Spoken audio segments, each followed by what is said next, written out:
Welcome back, guys. Matt here with the pursuit of monster truckism, or the pursuit of wheel speed with the TRX4MT. If you guys have been watching the videos on this, maybe you've seen my short where I've actually got this thing running pretty well right now. The first sort of video I did on this, we put the Redcat Ascent18 ESC receiver combo in here that allowed us to go 3S.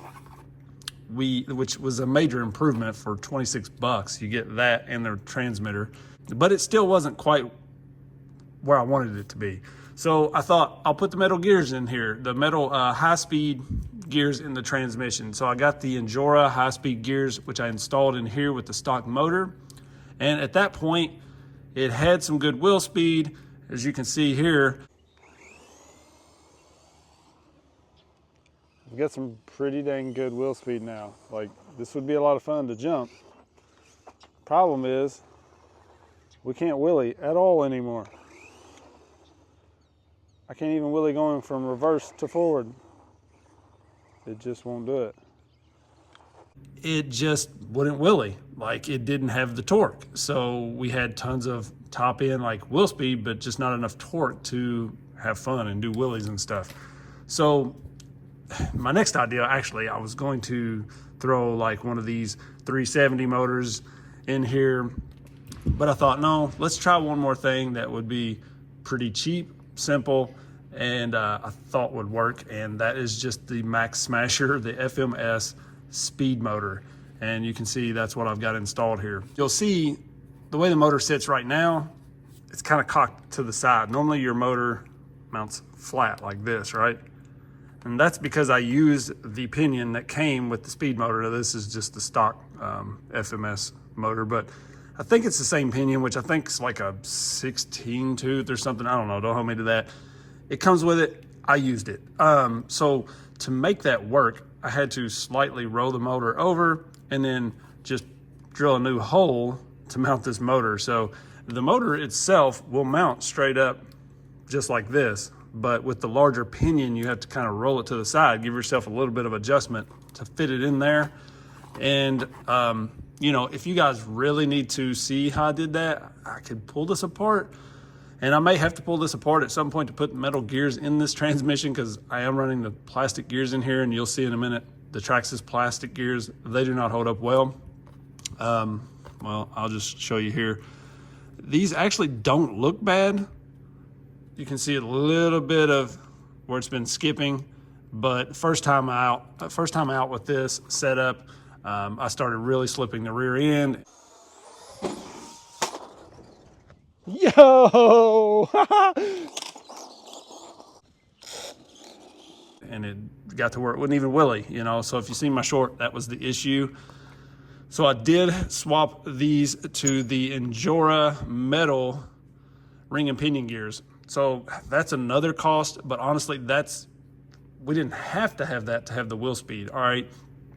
We had to have that to make the truck handle the wheel speed. So to get the wheel speed, honestly, all you need is this ESC receiver combo for, like I said, like 26 bucks, and this motor's like $13 plus shipping or whatever. And that's it. You can really make this thing a lot of fun. Now, because of that, you're gonna have to start upgrading other things, as you can see. So I did go ahead and do the overdrive ring and pinion in the front and rear. Now, I had plenty wheel speed before. I didn't really need the overdrive. Honestly, the only reason I did the overdrive is because I had them on hand. I already had those here, and so I did do overdrive front and rear, so we gained a little more wheel speed. But as you can see from the clips earlier, without these, the truck was fine. It had plenty of wheel speed. So just adding that in there, it gives us more wheel speed. This motor does run a little warm. So when you're really cramming on this thing, it's gonna get hot. But you know, my thinking is this is a $13 motor. Maybe you order two while you place your order, you know, and it's been fine.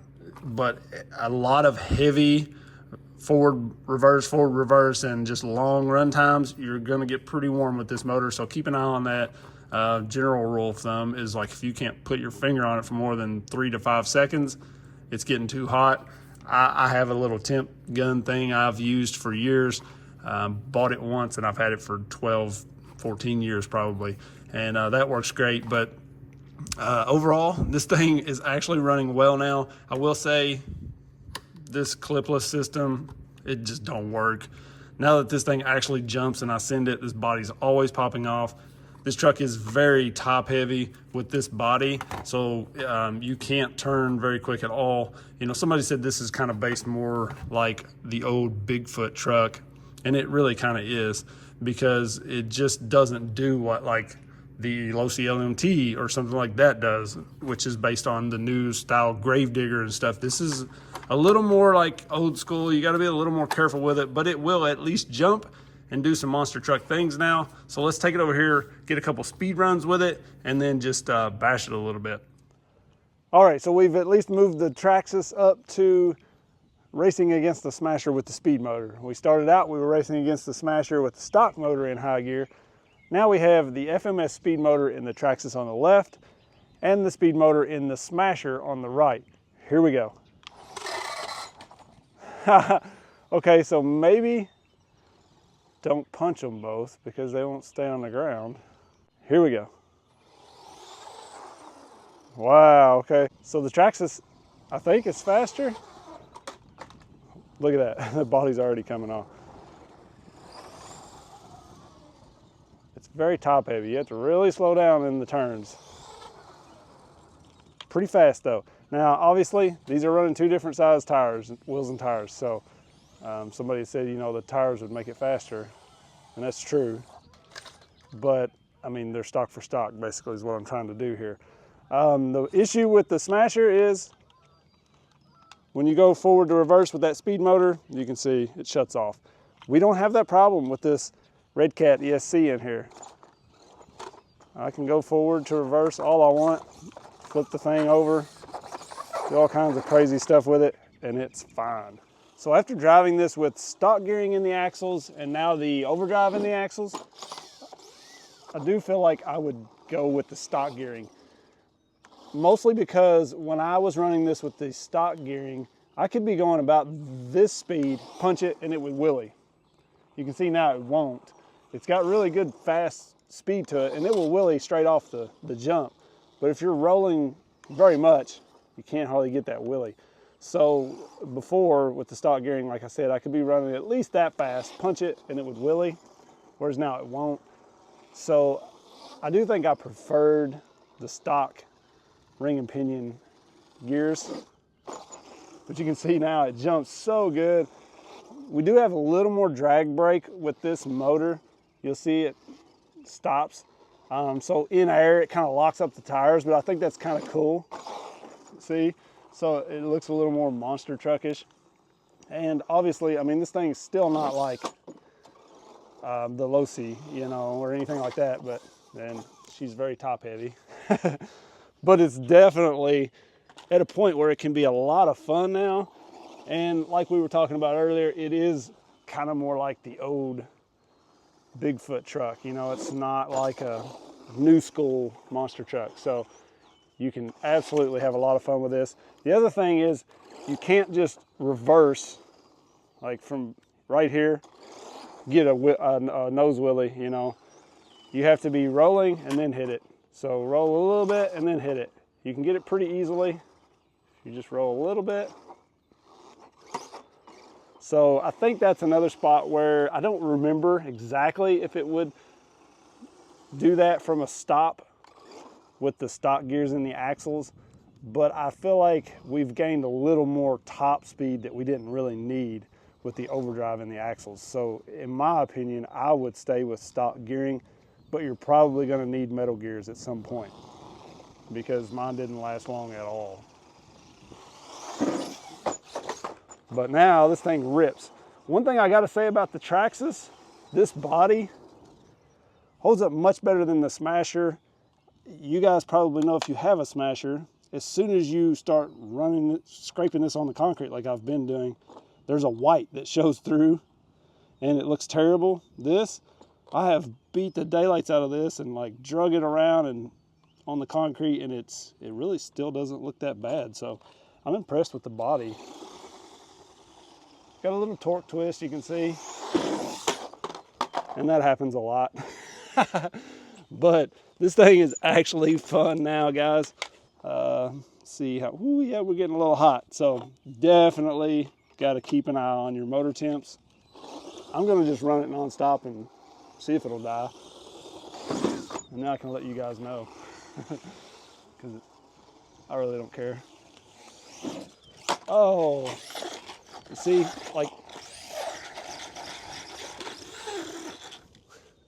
that's why I strip gears. But that body still holds up, like the paint still looks good. Every time it takes a hard hit, body comes off.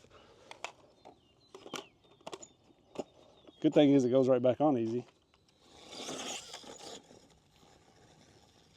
So my pile of sand is a little smaller now because I finally got started leveling out for our pool, but let's see if we can make it up it now. Oh yeah.